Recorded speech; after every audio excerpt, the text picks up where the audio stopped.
But when you guys were looking at interactive whiteboards, what kind of spoke to you differently about the BenQ board than some of the other ones I know you guys looked at? So, of course, we made it very intentional to have teachers involved in the process. Having the teachers involved was big because then we get the buy-in from them as well. So we put a lot of boards in front of them, and immediately they were like, this one doesn't fit my needs. This one doesn't fit our needs either. And we are a Google Workspace school. And so the Google certification is awesome.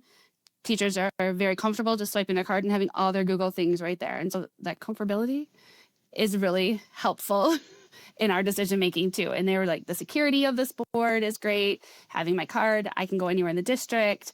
It felt safe for them. It felt easy for them. It felt intuitive to them. And that was the best feedback we could get. And then, of course, we were surveying them throughout. We've been supporting them. BenQ's been supporting them, bringing in different trainers to help out. So I think that they all feel very comfortable, and we can see that's going to be a great long-term fit for us.